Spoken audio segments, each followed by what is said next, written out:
don't have a budget anymore. You know, when I first started traveling to Brazil, that was the case. I did have to watch my money, but in the last several years, I haven't had to watch my money. Um, I do affiliate marketing. I'm an internet marketer, and my income is to the point where I don't have to budget my money anymore. I can pretty much do whatever I want to do. So how easy is that for other people that's watching that want to live the way you do? How easy is that for them to get in on that kind of business? I mean, the barrier to entry is very low. The thing is, it's a lot of studying. It's a lot of watching videos. A lot of practicing. It's a learning curve, but once you master it, you got it. It's not Wow. difficult. You just have to put the effort and the money into it. The thing is that you can't start with nothing and do. It's like any other business. You can't start with nothing. You got that money come from somewhere else. You know what I mean? But Okay. I see. you have to have money coming from somewhere else. You have to spend money in order to make money with this business. But Exactly. once you master it, it's lovely. Wow. Okay. Yeah, I'm starting to get into affiliate marketing myself to just have a extra stream of income as well. So I'm interested in that. So managing your finances in Brazil. Oh, so you said you don't have a budget, but what advice would you give to somebody to manage their budget in Brazil if they were staying like you 6 months out of the year? Find out what your expenses are. Find Hmm. out what your expenses are, how much you're going to spend.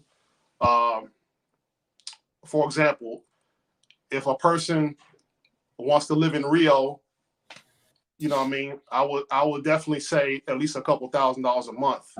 If you Hmm. want to live a decent existence without having to, penny pinch, I would say $2,000 is pretty decent. Yeah. What do you think about? What do you have to say to those guys? Basically, is what you just said. But why do you think some people listen to these people on YouTube and they hear like, oh, like you can live in Rio for $1,500 a month? That's your base. Like that's like surviving is $1,500 a month. You can Living live is in 500. you can you can live in Rio for $1,500 a month, but where are you living and how are you living? Yeah, yeah, That's the question.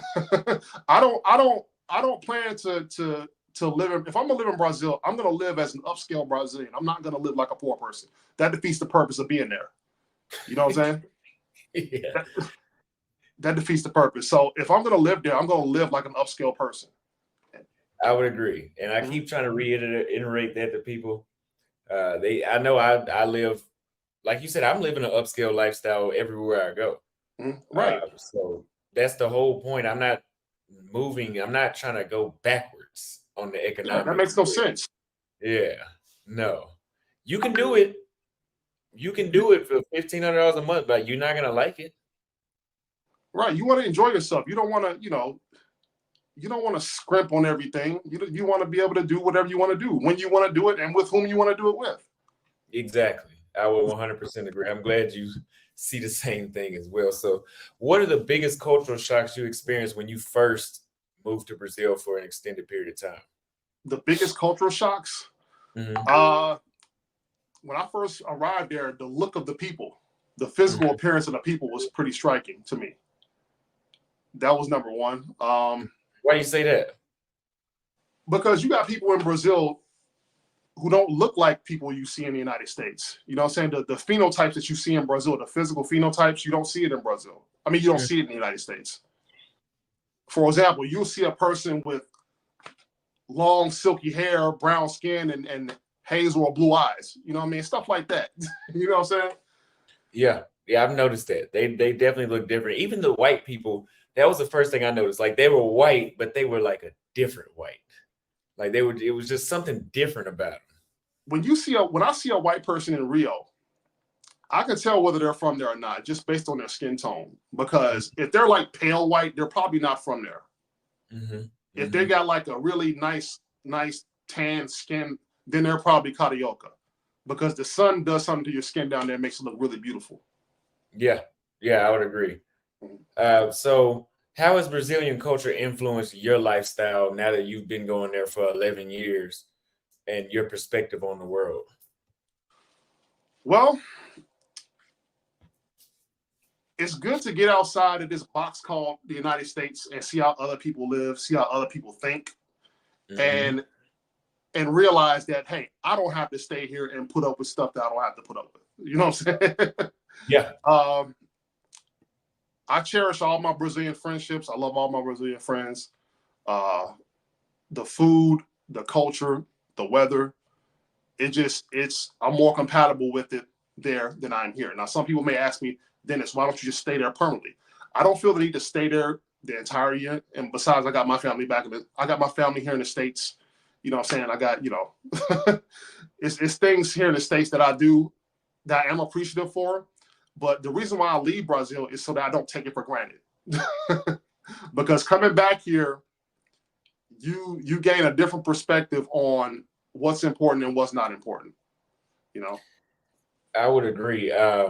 Me going back to the United States a few weeks ago, yeah, I forgot how different it is over there.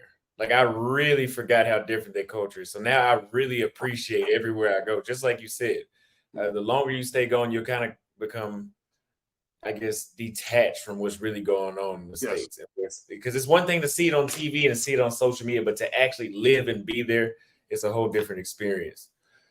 So, what are the key differences between social norms in Brazil and those in the United States?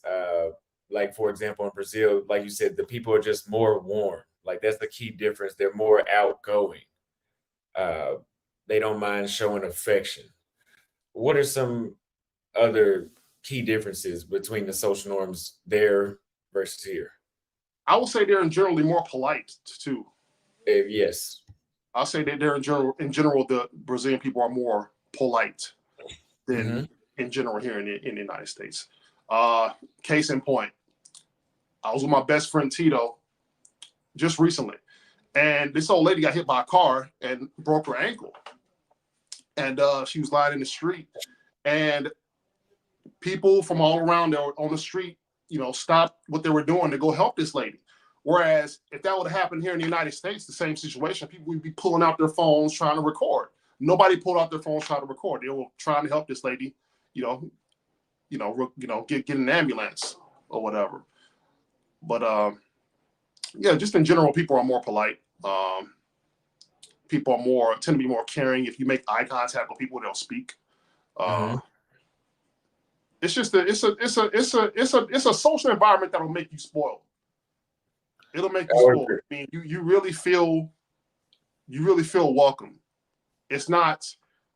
America is a cliquish, fear-based society where people are wary of strangers. Yeah, very wary. Wary of strangers, and they may have good reasons for being that way. But once you're exposed to that in Brazil, it's hard to come back here and deal with that again. Yeah, it's hard. As a matter of fact, I just got back from Brazil 2 weeks ago, and I knew coming back here what to expect socially. I mean, I get here and I shut down a little bit socially because I know it's not going to have the same effect as it has down there. Yeah, you know what I'm saying. And when I go back to Brazil, it takes me a couple of weeks to readjust back to that socially open atmosphere. Yeah, you have to get comfortable with just being able to just speak to anybody when you return back to South America. Because, Brazil is the best for all of it, but I would say most of South America, except Bolivia, you can just speak to anybody in the elevator. You can speak to anybody walking down the street. Everybody in the cigar lounge or the restaurant speaks to you. I went to some in the States. You walk in, the damn employees don't even speak sometimes, and you're like, "Wow, that's a huge difference, man." It's very toxic to go back to the States. I don't know how you do it, but urban city height. Go ahead. Can I say this before you get to that? Yeah. The question. Like I've been watching your other videos about the social climate, the comparison between down there, overseas in general, and the United States. Yeah. It's like America is somewhat. Am I allowed to curse on this platform? Yeah, go ahead. Like socially, it's kind of a mind fuck because socially, there's a problem, but you can't talk about it to nobody because if you talk about it to somebody, guess what? They're gonna think you're the problem. Yeah. Even though you're not the problem. So in order to avoid ridicule, you stay quiet about it, and then the Mhm. cycle continues. You know what I'm saying? Yeah, that's And exactly. unless you've been outside the United States and experienced it yourself, most people are not going to know what you're talking about. Yeah, yeah, they're gonna make it seem like you're crazy, or like Right. those people just Oh, pretending it to must be be like you. It must be you then. yeah, it must be you. And there's a lot of other people saying the same thing. It's crazy.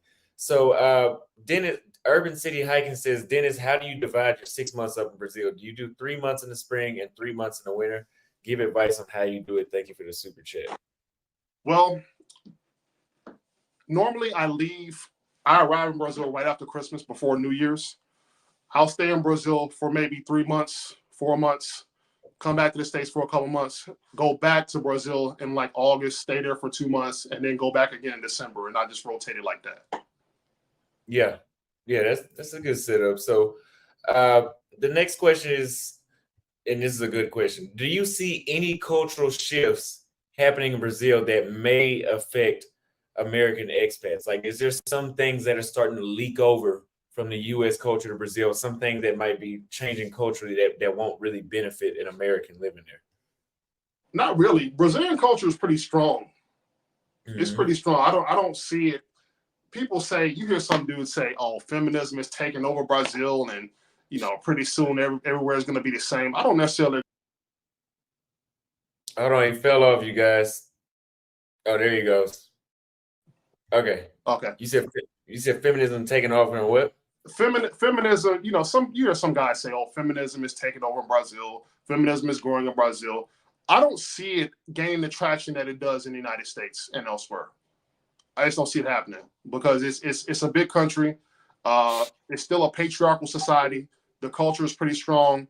The women there are pretty. The women there like and respect men for the most part. So it's not. It's really not something that needs to be worried about.